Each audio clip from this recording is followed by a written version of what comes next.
e 4. E aos senhores, desejo que Deus tenha piedade de suas almas.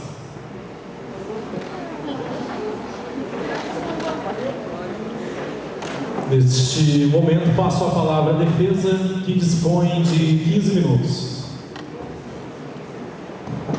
Mais uma vez, boa noite, excelentíssimo senhor doutor juiz de direito, nobres colegas do Ministério Público, senhores que compõem o júri. Gostaria de iniciar este júri com uma frase do iluminista italiano e um grande doutrinador do direito, Cesare Beccaria, que diz: é melhor evitar o crime do que puni-lo. Os nobres colegas da acusação estão tão desprovidos de provas, de material, que acabam esquecendo-se que o silêncio de uma pessoa que exerce funcionalismo público configura sim omissão. Quando o Sr. Roger Whitmore indaga a questão da morte de um deles para a sobrevivência dos demais, e o Estado não os orienta, ele está se omitindo. Nobres magistrados, o termo popular dito é que quem cala, consente. Gostaria de deixar algumas questões do qual a defesa, a acusação, colocou aqui. Quanto ao tempo da morte de Roger, não dizendo que o doutor que atestou a sua morte não é capacitado, sim, muito capacitado e renomado, mas senhores, se eles ficaram 32 dias presos em uma caverna, e Roger veio a óbito no 23º dia, perdão, senhores, como o tão renomado Dr. José Hamilton do Amaral atesta o óbito entre 7 a 8 dias, de 7 a 8 dias, com mais 23, no máximo daria 31 dias de óbito, e não 32, assim como afirma o laudo. E nós não estamos falando aqui de soterramento, nobre colega magistrado, e sim de desabamento. Soterrar é uma coisa, desabar é outra. Os meus clientes também não provocaram perigo algum. E a taverna havia sim constante situação de perigo, tanto é que morreram 10 funcionários do Estado na tentativa de resgatar os 5. Seria ótimo se saíssem os 5 dali. Seria festa para todos. Todos comemorariam. Pensem vocês, se dali saíssem 5 caixões. Não estou dizendo que o Estado se omitiu em mandar a equipe de resgate, sim em aconselhá-los. Ficaram quietos.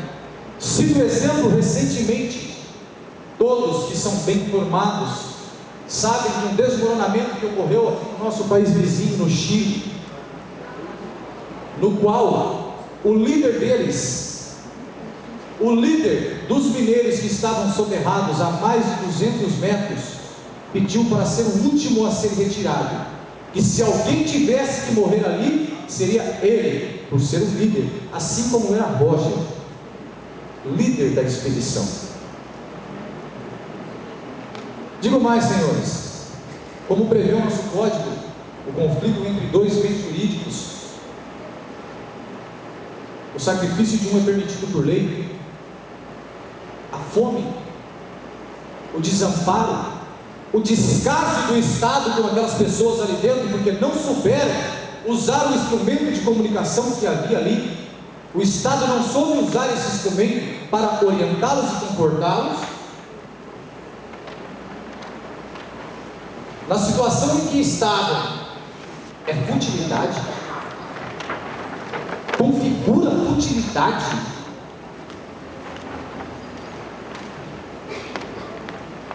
Senhores, com relação à traição, que pegaram Roger dormindo. Pergunto eu, se vocês estivessem nessa situação, presos há 23 dias, e de repente alguém idealiza um plano para tirar a vida de outro, no qual consta nos autos que eu quero que o júri analise. A ideia indagada por Roger instiga, incita os meus clientes, que de início os próprios acusados aqui acham uma atitude desatinada, louca, insensata, insana. A princípio, eles não concordam, devido à resposta não de um simples médico promotor. Senhor juiz, não foi um simples médico que respondeu para Roger que a possibilidade de vida deles ali dentro era escassa, como meu nobre colega já disse, muito pouca, quase inexistente. Foi essa nobre resposta que vem de um presidente de uma comissão médica designada pelo Estado, numa missão de salvamento, no qual ele deveria orientar, que surge o desespero, constatado em laudo, anexado no processo nas folhas 33 pelo renomado neurocirurgião Dr. Marcelo Prats, e lembrando aos magistrados, também clínico geral.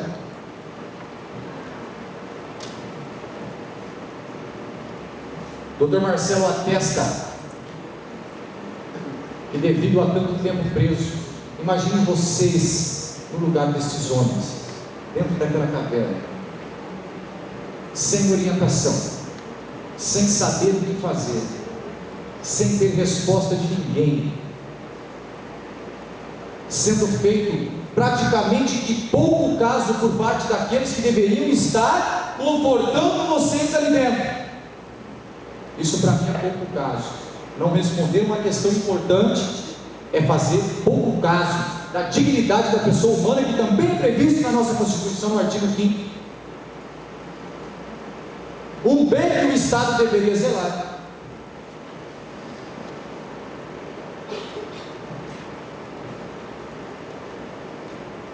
Senhores, eu peço que vocês analisem, coloquem-se no lugar destes quatro. A perda de um líder deles, a perda não só de um líder, mas de um amigo. A acusação refere-se que os réus odiavam Roger, detestavam Roger, queriam matar Roger, deram uma pedrada de Roger. Meu amigo, eu particularmente não ando com quem quer me matar, e muito menos vou para dentro de uma caverna com eles,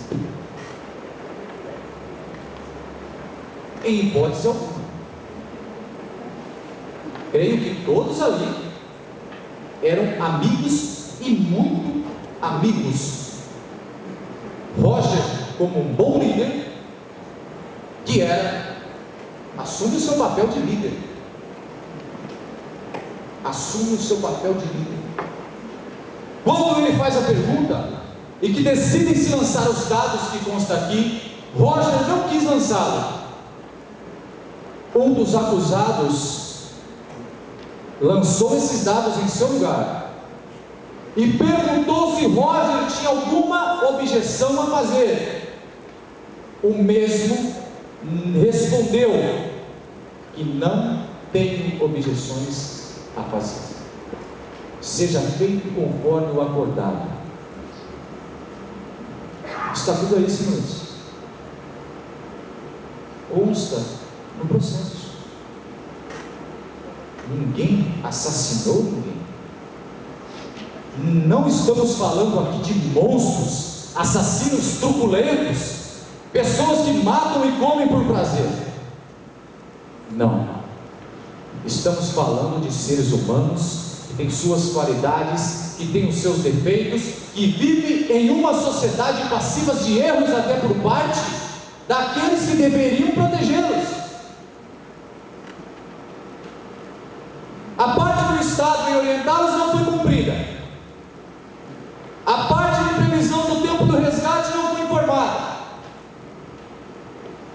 coração de uma pessoa em situação de desespero.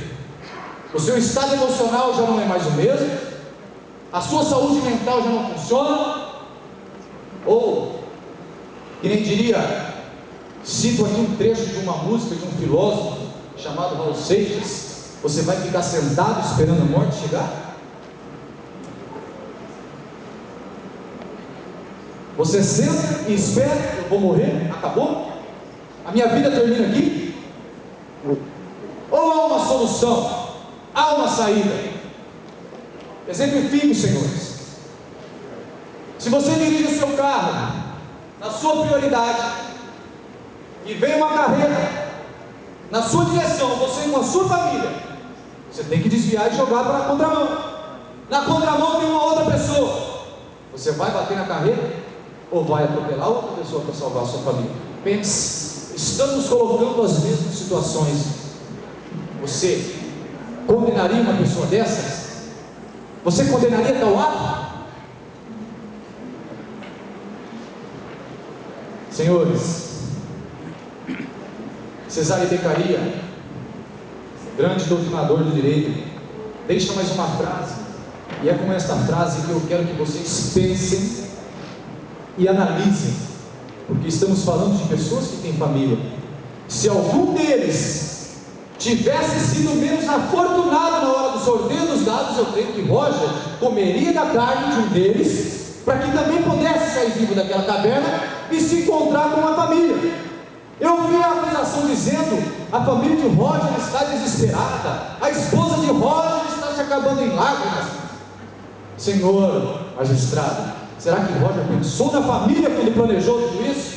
Será que Roger pensou na família dos acusados? Será que Roger pensou na sua própria família? Pensou? Em momento algum. O pensamento de Roger era sair dali. Jamais ele imaginaria que ele seria o menos afortunado naquela hora. Em momento algum. Creio que se um deles tivesse tido sorte menor, sairia igual ou em pior estado, porque quem idealiza é o que tem mais fome. Cesare Beccaria diz: olhe para dentro do coração humano, nele encontrarão os preceitos básicos para condenar. Estou falando de pessoas que não têm histórico de crime. Estou falando de pessoas que não têm passagem, que não têm nenhum processo criminal correndo em seu nome. Os autos dizem que são exploradores que fazem descoberta para o bem da população na onde vivem. Eles buscam conhecimento para poder passar conhecimento à sociedade onde estão integrados. Pessoas dessas, a qual falo, que são passíveis de erros e acertos. Creio que mais acertaram na vida do que erraram. Creio que sim. Creio também que esses homens já estão pagando pelos seus erros, com o sentimento, o transtorno causado a eles. Creio que tudo isso não vão sair das suas memórias. Isso já é suficiente, senhores jurados, para apenar esses homens o resto de suas vidas. Colocá-los atrás das grades neste momento não é exemplo para nenhuma dessas pessoas que estão aqui, porque se fosse, nós não teríamos no nosso país mais tráfico de entorpecente, nós não teríamos mais sequestro, nós não teríamos mais assalto. Se prender fosse a solução, nós vivíamos em uma sociedade modelo. Aquele policial não estaria ali fardado na porta. Doutor, o senhor dispõe de 1 minuto.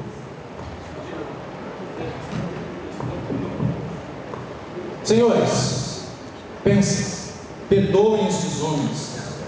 Há casos em que a justiça perdoa. Artigo 107 do Código Penal traz que quando é causado sequelas permanentes, cabe à justiça perdoá-los, mas a justiça quer condená-los para exemplificar. Como eu já disse, condená-los não vai servir de exemplo para ninguém, senão viveríamos em um país tranquilo, sossegado, sem vez, pois não precisaríamos da mesma. Obrigado.